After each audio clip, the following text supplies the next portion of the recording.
capable of doing so. Most definitely. And you mentioned Karim. I'd like to see him in the areas close to the box, because I think with his amazing skill, he can find a way to penetrate there, and not because this Russian defense is very resolute. So it does need something special in those areas. We've seen a human doing that a few occasions. So if you can also encourage Karim to get there in those areas and use his skill to actually maneuver through. Take shots at goal, because he takes a powerful shot as well. There's plenty of solutions for Wits actually. Let's get us underway for this second stanza. And it has all the makings of a terrific second half. These two sides have met on two previous occasions. They obviously played on Monday to a 0-0. And then to, you track back all the way to last year when they met during Spartak's debut entry into this tournament. And they played to a 3-2 win, Wits winning in that instance. That was a terrific game. And also to hand over the presents, we are now going to Human showing that he can get stuck in. He's silky and wonderful to watch in possession of the ball, but he also possesses a more robust side. Well, the Russians know that they've gotten their noses in front, so now what they need to do is to just play out the half smart, you know, and not give anything away and not risk too much. I don't expect them to risk. They're gonna continue trying to be direct and, you know, just soak up the pressure and come out in a counter attack. This is Quinton Kapoweza.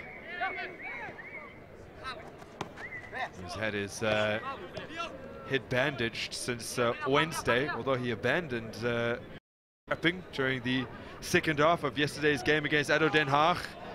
And that ball not the best. Kanyani. But Wits get it back. The goalkeeper's run himself into trouble here. And Muyambu eventually plays it out to Skosana. Yeah, that's if Spartak were to get a second goal, especially from a mistake like that, they are more than capable of sitting back and defending that lead. As Mert switches the play. Lovely intervention there from Poprovkin. Sibanyoni fights well. We haven't seen much of Sibanyoni, and we know he's a player capable of also giving Wits something on the left, but he has been quiet in the first half, and hopefully in the second half he's going to turn on the style.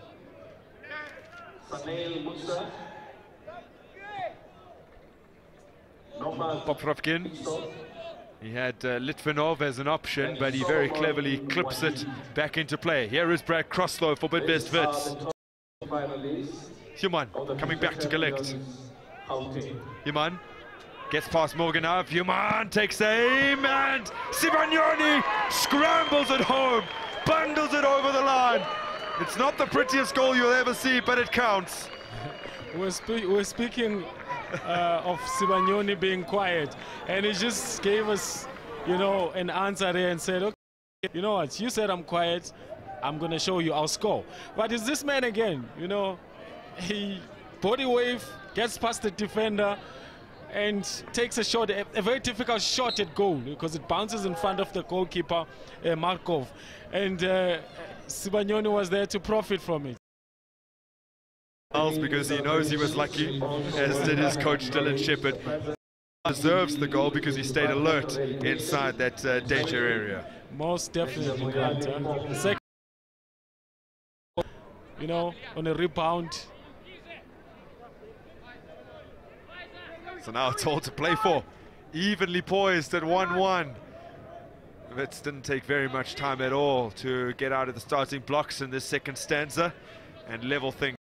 They'll be hoping to push on and get the win. They went behind yesterday against ADO Den Haag. They equalized and were forced to go to penalties, where they did lose out. Here's Brad Cross, who lost out but regained possession. Litvinov. You know, Dylan has actually instilled the principle of reclaiming the ball in this Wits team, because as soon as they lose it, they try to reclaim it. Hence, they play that high pressure, and they always set up in a way that will allow them to press quick, you know, in the area where they lost the ball. And I think that's, you know, commendable from Dylan Shepherd. And these boys are actually applying that principle very well. Like we said, obviously, you know, mistakes they have to fix, especially at the back, where they have to be alert whenever the other players have pushed high to control that the remaining players that could be a threat on a counter-attack. Popovkin plays this back inside, and then launching it forward is Nikita Bakulok. Yusifov goes past Kosana, but not past Mert.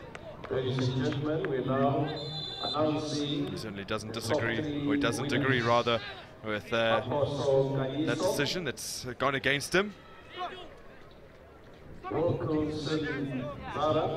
There's Jonas showing what he's capable of. Ball just in behind Mabena.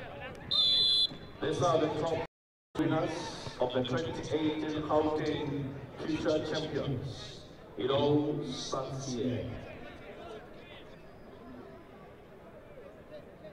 These Russian players, the likes of their captain Baikovsky, all know that they're set up to have a great future should they push on and break into the professional ranks. They are with one of the best teams in the country, and you would rank them amongst the best teams in Europe, in fact, in terms of status and history and their capabilities as a side. They are the most successful club in Russia, having won 22 Soviet championships, because they didn't always operate in the same league structure as they do now. This is Mabena. Chops the ball inside Litvinov and was looking for Leo Mert. Now, if you look at these two coaches, both 39 years of age, both have actually had very similar career trajectories. They're now fully involved in youth coaching. They both played in Russia, incidentally. And Romanov with Spartak, and Dylan Shepherd with one of their rivals, Dynamo Moscow. They've both also been somewhat of journeymen, if you can call them that, having played for about 10 clubs each. A lot of similarities between two very good coaches. Loads of experience between the two. And you know, I think the coaching credentials come mainly from the experience, yes, you know, that they've garnered throughout the years, and you can see in the way that the teams are applying themselves that it's coaches that have actually played at the highest level. As we know, teams that they played for have competed in the Champions League, and also they've competed in the biggest leagues in the world, you know. And so it's no surprise that you see them now being in charge of such teams and doing such a fantastic job. There's a problem here in the meantime for Mabena, and Abram Mashala is ushering on the stretcher. So they might have to make their first change here, but Wits. Dylan Shepherd is having a chat with some of his charges now. Romanov still looks on rather pensively as he's seen his side not able to maintain their advantage. Get an opportunity now while Mabena's down to just look at exactly how the game is shaped up so far. A phenomenal opening goal. Vladeus as Spartak hit Wits on the counter, but Wits hit back with immediacy after the break. Sibanyoni, I'd love to get a closer look at that. In fact, it seems like he kicked the ball onto his one foot, onto the other foot, looped over the goalkeeper. Sometimes a missed kick can help you to, you know, score, and that's what happened there. But they all count. I mean, especially for a player like Sibanyoni, who's not in the game and who hasn't been effective as much as he would like to. But he's brought them back into the game, and that's what you do sometimes when you're not having one of your best games. Mabena still receiving some medical attention And the game has continued without him, so Bidvest Wits currently down to just 10 men. And they have prepared a replacement for him so that they can restore their full complement of players, with Kabelo Mabelane preparing to come on.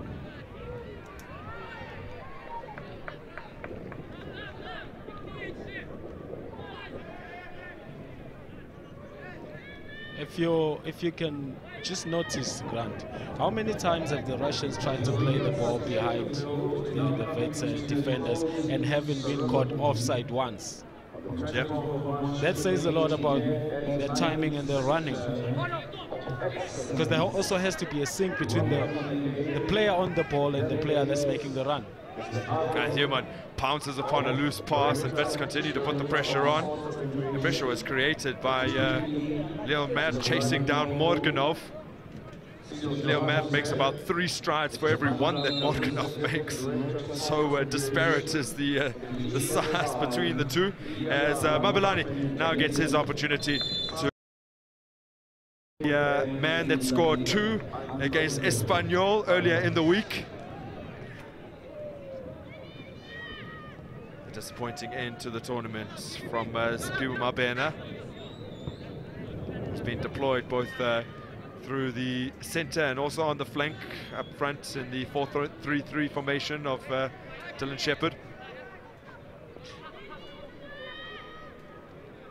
This is Bogdan trying to reel it in, now up against Skosana. And I thought he had gone around Skosana, but didn't manage to pull it off entirely. Oh, Bidvest Wits making an absolute meal of getting the ball clear. There's Mabelane. Sivanyoni. Jonas will provide him with an option on the outside. He chooses Kanyane. Sivanyoni again. Juman. Mabelane. A lot of him to keep this one in, but he does so. Ah, there he goes. Human skips it. Kanyane lines it up with the left and hits it. The goalkeeper gets down well. Markov makes the save.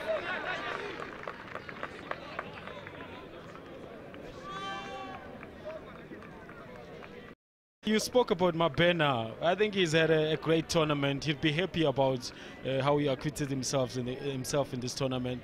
You know, he'll take solace to the fact that he's, you know, this is the last game, you know, so he can't afford to get injured, even though he would have loved to finish the game. And also he scored some crucial goals for his team. So overall, feedback would be a positive from the coach.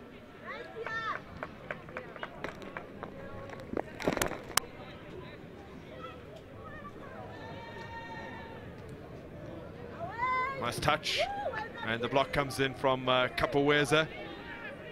And make sure that Fazulan doesn't get an opportunity to test the goalkeeper. As Jonas skips past one, still he goes on, combining Ganyoni. Karim will pick up the loose ball. Human. Rowan Human. Leo Mert, who's offside. Leo Mert has moved into that number 9 position. That's the versatility he provides to this team. And then Mabelane obviously slots into that right side position. Well, Karimi slightly faded yesterday in the second half, it has to be said. And he's still pulling the strings here alongside Human.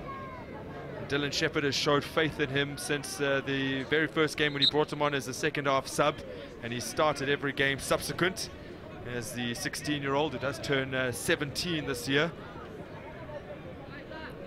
Fazulan. Jonas. Karim.